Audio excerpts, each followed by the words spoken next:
Hi, and welcome to the Olive Branch Community Church. Happy New Year. It's great for you to be starting this new year off with us. We are so grateful that you're here. And today we actually kick off a new series. Makes sense. New year, new series. And it is entitled What We Believe, Why We Believe, and Why It Matters. And so it covers a bunch of foundational things that we believe in as Christians. And whether you've been a Christian, starting today, starting yesterday, or like me, your entire life, these are the kinds of things that you can never hear enough of because it's funny. As Christians, as human beings, we get off track all of the time. And so, as a good reminder of all the foundational things of why we believe this, why do we do the things we do, why we don't do the things we don't do. And so it will be a great thing to walk through together, regardless of how long you have been walking with Christ. So welcome, and we are so excited to see what God has in store for us this year. And so let's spend some time in worship, and let's get into it.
Well, welcome to 2025. I'm sure that some of you are really glad that it's a new year because last year was not all that good, or maybe you're a little sad because, last year was just kind of a run and you're just glad that it was there. But however that works, like we don't have a choice, do we? So we're in 2025. Now, what I want to do as we start this whole new year off is I want to do a series about believing, about what we believe, why we believe it, and why it matters. I mean, does it even matter, really? Some of you probably watched a bunch of movies over Christmas. We usually watch A Christmas Carol, and we watch, the Santa Claus and Santa Claus 2 and all that typical stuff that we watch. One of the ones that I like is The Miracle on 34th Street, and I actually like the older one better than the newer one, the 19 whatever it is version of it. But it has Richard Attenborough in it. What I like about that one is the whole thing, the whole kind of scenario at the end that focuses on belief. And so you see this thing where people are out in the streets and they're dropping banners from their windows, and the lights are coming up, we believe, we believe, we believe, and it's kind of this cool ending, where the courtroom decides, that believing is a good thing and so on, and everybody believes that Richard Attenborough is Santa Claus, and this little girl gets the house that she wants and the parents that she wants, and it all ends just really well. And when that whole thing scenario with the crowd out there holding up the sign saying, I believe, I get a little bit emotional about that. It feels good to see that. It's kind of one of these feel-good movies. Now, it's a cool ending because things end as we want them to, but the question that it raises is Santa Claus real because you believe he's real? Or is he not real because you don't believe he's real? And you can apply that to lots of different things. I mean, is God real because you believe he's real? Like that's your truth and you believe it, and that makes him real for you, but maybe not for other people. Or does not believing in something make it not real and not true? For example, if I say, I don't believe in the laws of Canada, I don't like their speed limits and so on, does that make it not true? And therefore I'm not accountable because it's not my truth. There's lots of different things. What happens is many times that we choose unbelief, not because something is untrue, but because we don't like it.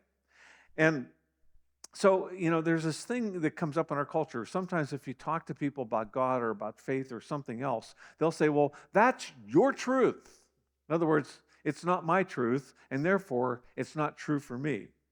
Now, the place that this usually comes up is in the whole arena of spiritual reality, where people think that because it's a spiritual thing and because it's a faith thing, well, it's true for you, but it doesn't have to be true for me. Now, saying that you believe something doesn't make it true. Saying that you don't believe it doesn't make it not true. And so what I want to get at in this whole thing, and it may sound a little confusing to you, that believing in a creed is a good thing. We believe in the Father Almighty. We believe in Jesus Christ, His Son. We believe in the Holy Spirit. We believe in the church and all these things. That's a good thing. And so the question is that enough? I don't think it is. Because I don't think that just believing in something or just signing on the dotted line, believing in a creed, actually changes your life. So I think it's really important, for example, if you say you believe something, to know why do you believe it? Why do you actually believe it?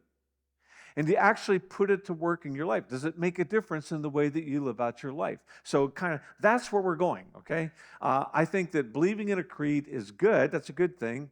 I think that knowing why you believe it is better. And I think that believing it in a way that changes your life, that's the best. That's the ultimate goal. Now, believing is something that we do every day. People talk to you about something, and so in your mind, there's kind of this little grid that you put things through, and when they say something, you either believe what they're saying to you, or there's something in the back of your mind that says, I'm not sure. I think I might believe something else. And so sometimes we just need to check on it and find out, if there are any facts to support it or anything like that. But it's an important part of how we live our lives. It's actually putting it into this whole part of how we live our lives. I was thinking about this in terms of kind of an Amazon figure. So, how Amazon gives products kind of kind of a star, 5-star, 3-star, half star, things like that. And so I'm thinking our minds are kind of like that. Like there's a lot of stuff, like Amazon, a lot of stuff stored up there, products, things that we've heard, things that we haven't heard, and so on, things we were taught in school, things our parents said, and so on. So what happens many times, I think, is kind of we get like a 2-star rating or a 5-star rating, and those stars seem to be, well, who was it that told me this? Are they a credible person? What about their credibility? That adds another star to it, what have I seen? That adds a star to it. What's my experience? If I had an experience with this that makes it true, what I've read. Sometimes, you've read it on Instagram or you've read it in Reddit or something like that. So where did you read it? What you've read. So all of these things fit, I think, what we believe. So, there are some things in my mind that get a 5-star rating. Like, I believe it, man. I base my life on it. I based everything that I do on it, and I know why I believe those things. And so my prayer is that it's actually, living. It's actually alive inside my life. What may surprise you is fishing does not get a 5-star rating, and it's because of the fact that fishing has, been pretty sporadic lately. I haven't done that well in terms of catching fish and so on. My granddaughters are doing better than me, when it comes to fishing. So it's kind of dropped down to maybe 3-star, maybe 2.5-star, maybe 1.5-star. So here's the question I want to ask, okay, in terms of your life. What do you believe? Like, what do you really believe? For example, what do you believe about health? As in your health, and you may have some specific things that you do or don't do to stay healthy. You may have vitamins that you take and so on. Are you invested in it? What do you think about it? And does it change what you eat? Does it change the way you exercise? Does it change anything about your life? Because if it's a core belief, then it ought to, right? See, everybody has a belief about health, occasionally, some people would say, well, I get like a 1.5-star rating. I occasionally think about it, okay? 1.5 stars, okay? Or I obsess over it. In fact, I have to be careful because I obsess over it too much. Well, so it's probably a 5-star rating, I believe in sweat, and I believe in eating stuff I don't like, and I believe in having sore muscles. Well, then you're really a believer, and you've got it down in your life. Years ago, I read about a convention in one of the southern cities and so on and it was basically for surgeons, heart surgeons, and cardiologists. So they got this big convention, the place is, the city is just full of these people, And what was interesting is that some of the restaurants like Wendy's, where they've got like fully loaded fries and fully loaded and bacon splattered, hamburgers and everything else and so on, that these restaurants were just doing amazing, So somebody asked one of the convention people, well, doesn't it kind of hypocritical, that you guys, talk about heart health, and yet you're eating all this junk? And the guy's response was, well, we don't wear our name tags. It's kind of an interesting thing, right? So let me just throw some other questions out there, about what you really believe, okay? What do you believe about cars? I mean, is a car a means of getting from point A to point B, and that's pretty much it? Or is it like kind of a whole thing for you where it has to do with your status and everything, a symbol of your success and how far you've come in life? People believe lots of different ways. What do you believe about cell phones and social media? I mean, is it kind of a tool and you use it, to connect with people and disconnect with people? Or would you have to say, I like it a lot. In fact, I use it almost constantly, like it's the biggest deal in my life, I'm devoted to it. What is it? What do you believe about it? What do you believe about education? I mean, is education the key to success, the key to status, the key to everything that you want for your children, Is it kind of the driving force in your life, or is it just one part of it? I mean, what do you believe about government? Do you think the government, and who we elect and everything, is going to solve all the problems and get everything straight down in our world? What do you believe about government? Now, that's just mostly surface stuff, okay? Let me bump it up a notch, okay? What do you believe about love? What do you really believe about love? I mean, is it something that you have to earn? Is it something that other people have to earn from you, if you like them or you don't like them? I mean, where does it come from? Is it worth pursuing? Is it worth really giving yourself to? What do you believe about money? I mean, really, what do you believe about it, I mean, the world system that we live in basically says that this is a really important big deal, and it's kind of the key to happiness and kind of the key to how people like you and whether they see you as successful and importantly, you got to have it, So is that what you believe? What do you believe about money? What do you believe about yourself? I mean, are you a person of worth? Or, is it only a person of worth if you look a certain way and you get dressed up a certain way? Do you need to be the center of attention to make you the person of worth that you hope to be? What about friendship? What do you believe about friendship? Do you know what a good friend is? Are you a good friend? Your mind, what do you really believe about what matters most? Like, what is it that matters most in your life? What's number one on your priority list? And everybody would be able to look at your list, look at your cell phone, look at your financial records, and they could tell what is the number one priority in your life. What do you believe about the future? Like, what's going to happen? Who's in charge of that? The future of our world, the future of everyone. We all invest in the future, but sometimes it's only money for the last, 20 years of our lives. What do you believe about the future? Now, here at the Olive Branch, what we believe is kind of encrypted into a statement of faith. That's what we call it. And what that means is there are a set of core beliefs that influence how we teach, what we teach, how we work with youth, how we work with young adults, how we work with the community, what we give away, and all of these different things, okay? And it's kind of the basis for what we do. Now, first of all, this statement of faith is not unique to the Olive Branch, okay? If it was unique to the Olive Branch and had all kinds of weird things on it, then we would be a cult, okay? We're not a cult. We're not inventing our own religion. So a lot of these core beliefs are similar with, all the other Christian churches, at least most of them. Affirming the truth of these statements doesn't necessarily mean anything, though. It's how we live it out. It's whether or not we live it out and whether we actually build it into our lives. See, you can affirm the truth of all these statements in our statement of faith and still go to hell. You know how I know that? Because the devil believes them. And so we have to understand that's the truth. So let me just kind of put it out there again. If something is really true, okay, then paying attention to it is really important, especially if it kind of spells out what your future is going to look like. There are things in life, that offer grace, and if you ignore them, then you get grace for a while, but then eventually, they don't give you any more grace. The law of gravity does not have much grace to it. You jump out of a 2-story building, you're going to break bones and you might kill yourself. There's not much grace there. So let me just kind of put it out there like this, okay?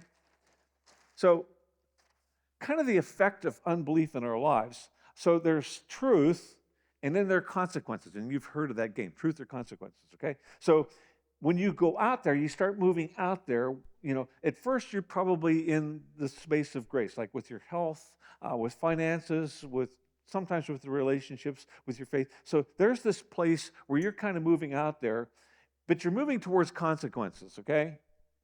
There usually comes a wake-up call at some point along the line where you begin to look at things like, for instance, when I was 40, my dad had bypass surgery, and I realized I was going to need, to do cardiovascular exercise if I was going to live past, 50. So I started doing that. That's what my action was, because then it gets even more painful, you're going along. If you decide, like my parents did, to start saving for retirement when you're 65, there's a certain amount of pain to that. So you have to figure out, there's grace for the first little bit, and then there's some pain in your life, and eventually there's loss. Like if you get a second wake-up call, and you're kind of at the end of the pain, then you're going to suffer some consequences. That's just the way it is. Unbelief is like that. What you believe really matters. Now, real truth, actual truth, is truth that applies to everyone. It applies to everyone. So get me on that. Real truth applies to everyone, even those who think that they're exempt from it. And there are people who do. There are people who think, well, I'm such an amazing person, this doesn't really apply to me, it only applies to the little peons. Well, it doesn't. Now, there are 3 main ways that you and I can deal with truth and with belief. There's such a thing as believing or knowing that something is true and matters, and treating it like it's irrelevant. And that's just being dumb, okay? So what kind of belief really matters?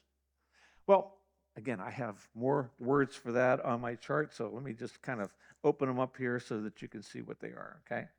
Sometimes truth would basically be, public conviction, okay? And this is where you get into politics, where people say things that sound like truthy statements. They don't necessarily believe them, and they don't necessarily do them, but it sounds like truth, Let's say, you're a guy, and your wife asks you, does this dress make my hips look big?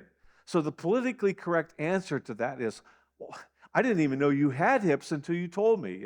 That's kind of the politically correct truth.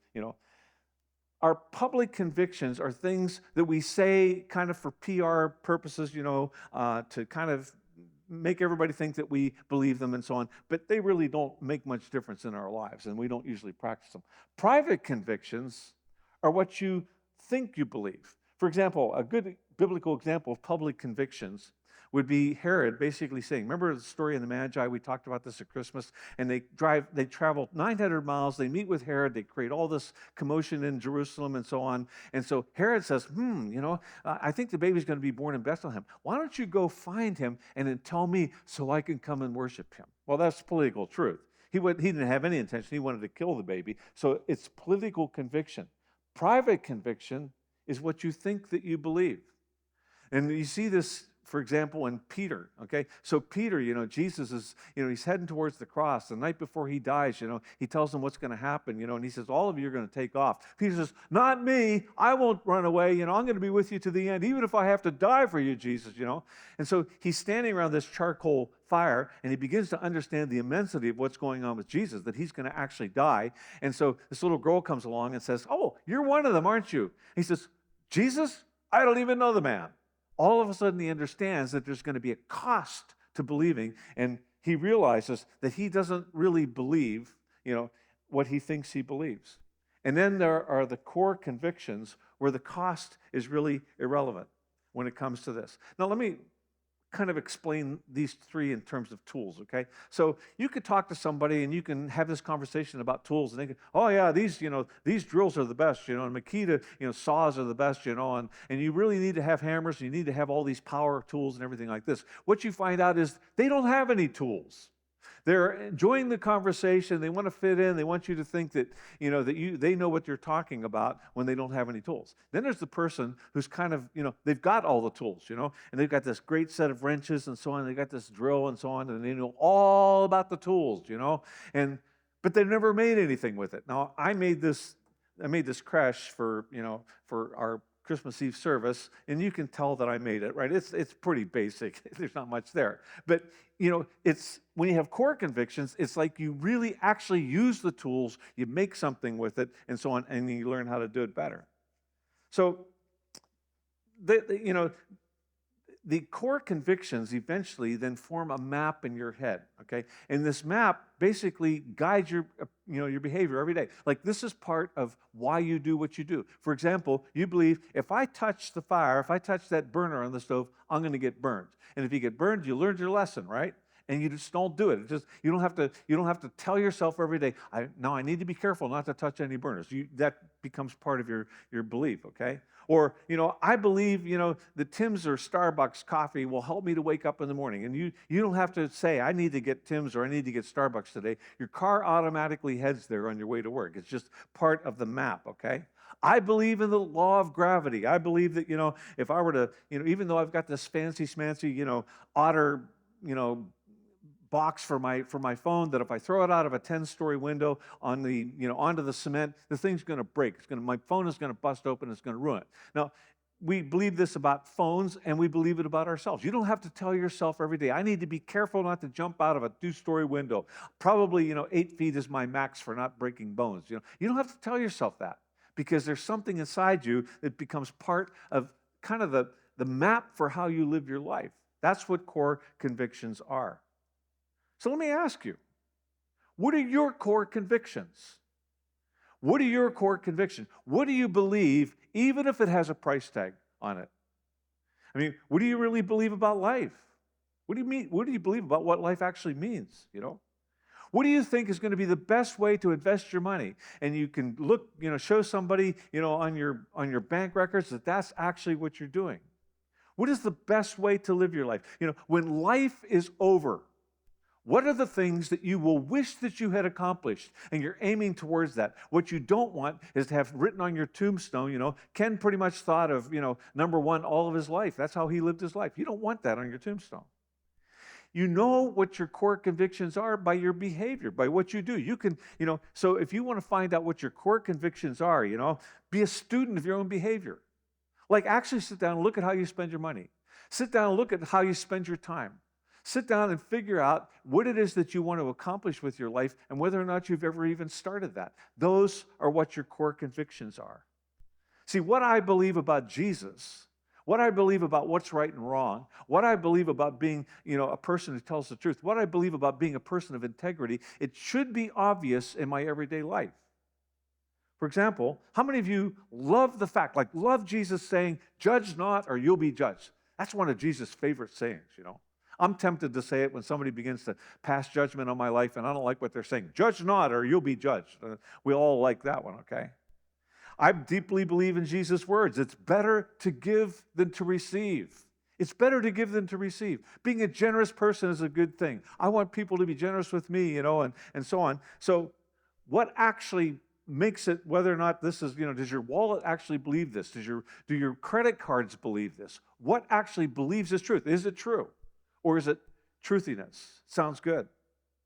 So these are the things that tell us, whether or not we're serious about what we believe. And what's fascinating, Jesus never told people to believe or he would get them, okay? Like, he didn't tell, you got to sign on to my creed, you got to read my books. By the way, he didn't have any, You got to believe my manifesto, my Sermon on the Mount, sign on the dotted line, And this will happen, and if you do this, you can get your packet of benefits and other goodies that my sponsors provide. No. He said, follow me. Do what I do. Live the way I live. And that was how he lived, and that was how he died, by following what he said was true. And he's the only one that's ever done that perfectly, right? I know he's the only one who's ever done that before, okay? And see, if you complain about living in a world that doesn't have any center line down the highway, so what's your center line? What is your center line down the highway? And are you walking the center line? Are you living according to that? Now, here's what I'm saying in just a few words, okay? If we say we believe that being committed to Jesus Christ as our King and our Lord is what matters, then we need to live the value system that he said to live. And he'll give us the power to do that. The power of the Holy Spirit living in our lives, which Jesus promised, is what gives us the power to live out the values that he's called us to live. And he said that the core value would be love. So what does it look like? Well, we're told, Apostle Paul wrote, love is patient. Love is kind. It doesn't envy. It doesn't boast.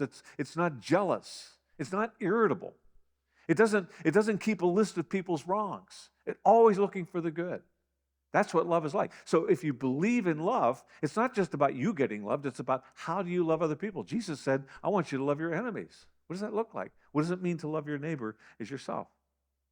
And the people of Jesus learn how to love by following him.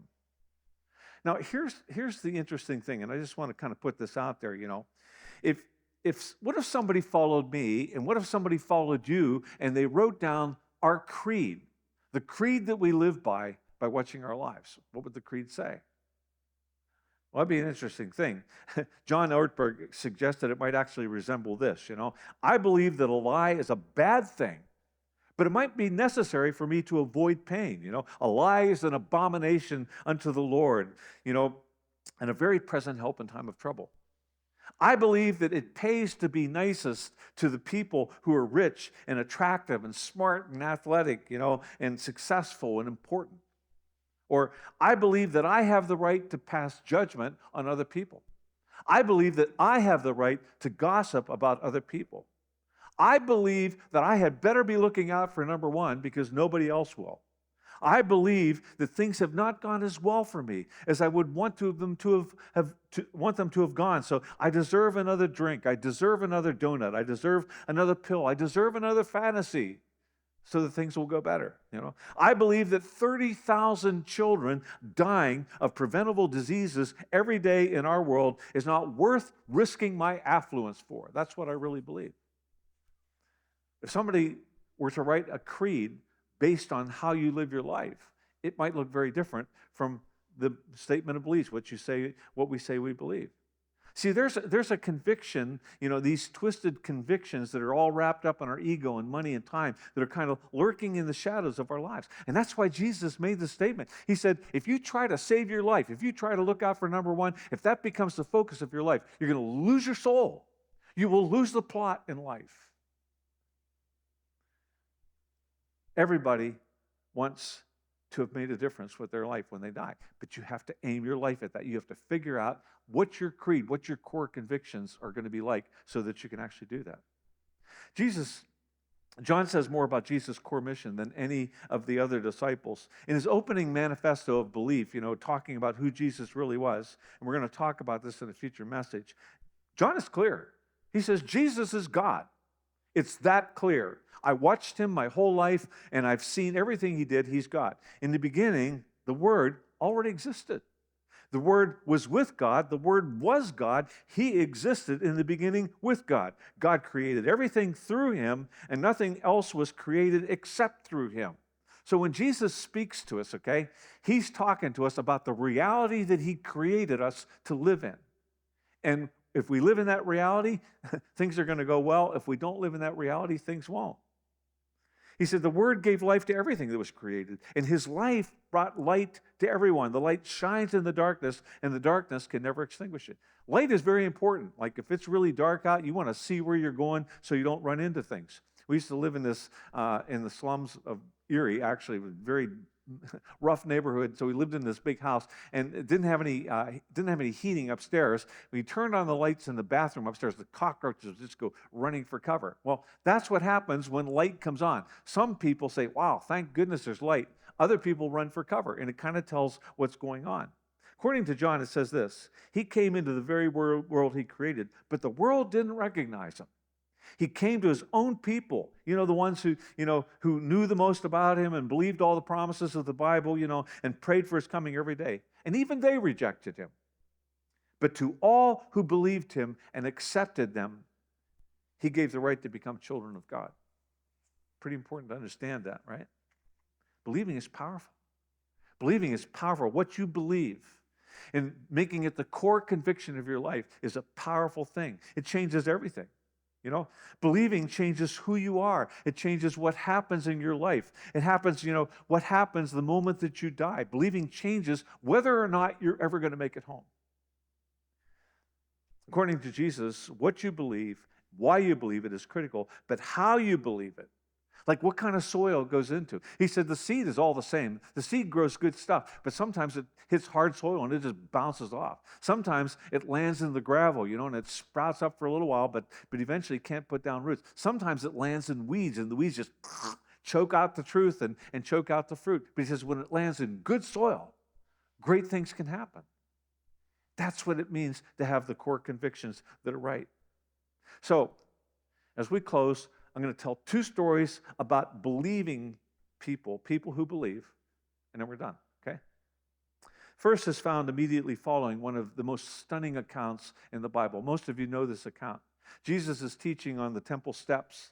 And so, the Pharisees who've been trying to discredit him and get him killed and so on, they drag this woman out of somebody else's bed, throw her down in front of Jesus. She's crying, she's half naked, and scared to death because she knows what's going to happen. And they say, Moses said that, when these things happen, that you need to stone the person. So Jesus, what are you going to do? And Jesus says, well, yeah, you're right. We got to stone her. He says, let's work it like this. The person without sin gets to throw the first rock. And we love that saying, right? We like to quote it. Yeah, if you're without sin, you throw the first rock. We kind of like that. Well, they all walked off, okay, at that point. Now, in the debate that followed that, Jesus claimed to have been sent by the Father, which prompted him, to arrest him.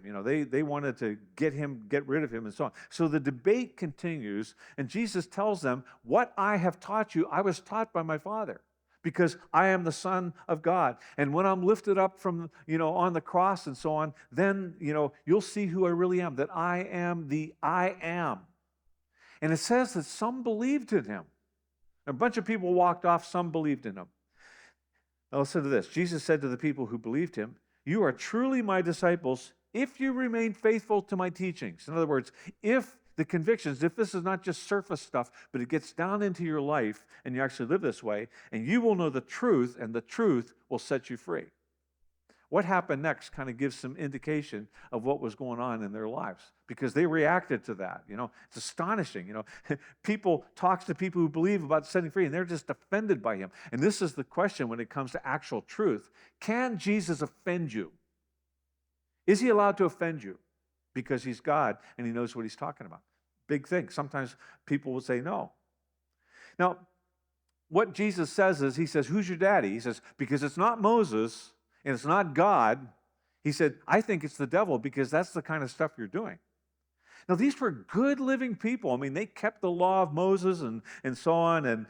But Jesus said, your daddy's not God.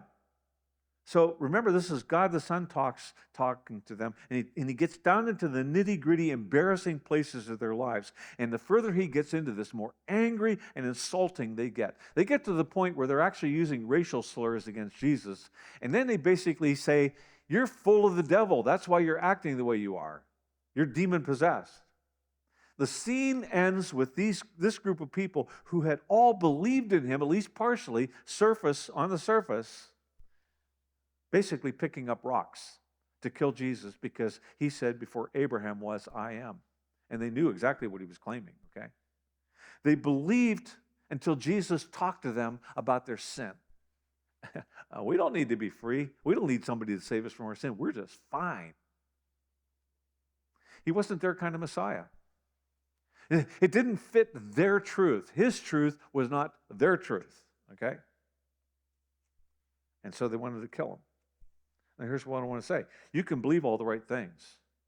You can quote, verse by verse, why you believe what you believe and why it's true. But at the core of all of that lies the humility and the willingness to actually change what you're doing and follow Jesus because it's the right thing to do. If he's God, he's God. If he's right, he's right. One more story. This one is a little bit more glorious in many ways, and yet, gets very realistic about our doubts, okay? You probably know this story too. Jesus and James and John and Peter, they go up to the top of this mountain.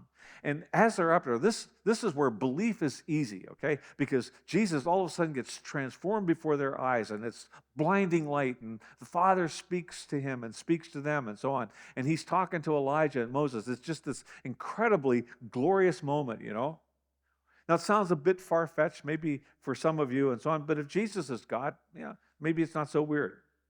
So when this amazing event is coming to an end, Peter just begins to talk. He never thinks, for example, that maybe not saying anything might be okay. But so he's saying, well, let's build 3 chateaus up here, on the mountaintop, and we'll go skiing and we'll have a cozy time up here on the mountain. This is so good. We don't want to miss it. We don't want to leave it.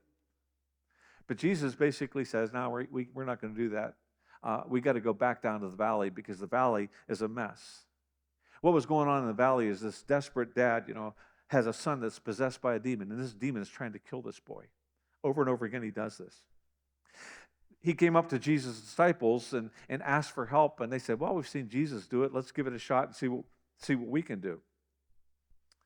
And then what happens is they can't do it, okay? And this boy is still throwing himself on the ground, trying to throw himself into the fire. And then the other religious, leaders, professionals hanging around, they start to criticize them. And so the disciples get all defensive and blow up and everything. So there's this big argument, and there's this guy with this kid who is in deep, deep trouble. And he's thinking, I wanted help, and you've turned this thing into a 3-ring circus. So Jesus steps right into the middle of all that disappointment.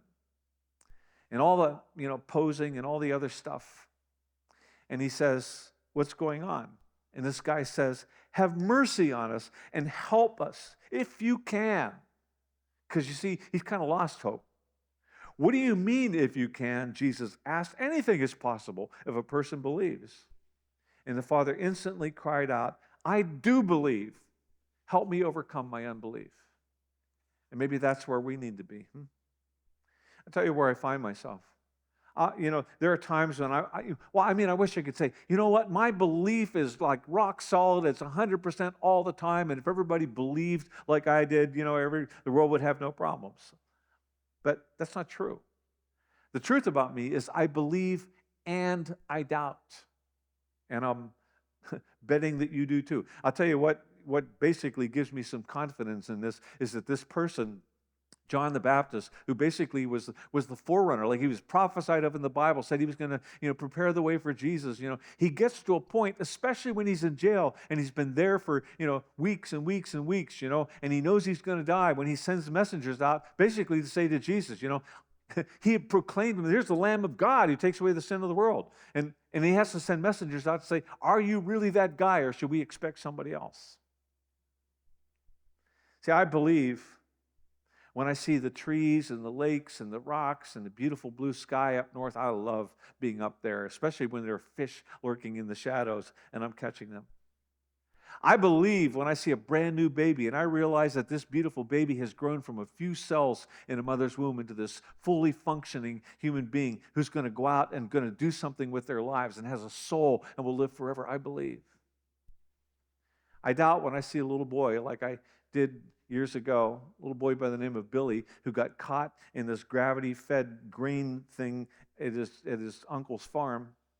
And he gets sucked down into the thing and suffocates at the age of 8, in this ground. And I remember doing the funeral, and he's laying there right in front of me, and he's holding his teddy bear, and he's wearing his Cub Scout uniform, and he's got his bat and his ball, and he's got his teddy bear.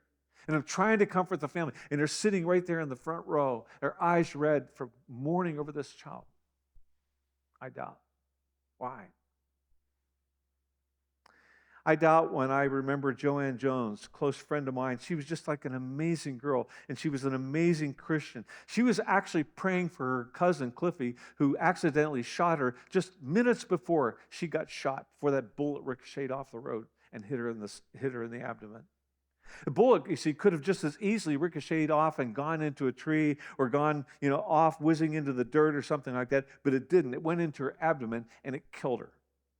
As I stood by her simple white casket crying, and I thought about this beautiful girl and what she meant to me as a friend, and how her life is just snuffed out by this stupid, stupid mistake. I doubt. Why? I don't know. I just know that when doubt is there, that there comes a part of me that has to rise to the surface and say, what do you really believe? What do you really believe? And I find that God eventually helps me with that doubt. He doesn't answer all the questions I have, but he helps me to move forward with those things that I don't understand. And that's why Jesus came. Not to settle all the questions, not to take all the wrapping off of his mysteries, but to help us to believe, and to believe something so deeply we will give our lives for it, which is what all of his disciples did. That's what core convictions, you see, are all about.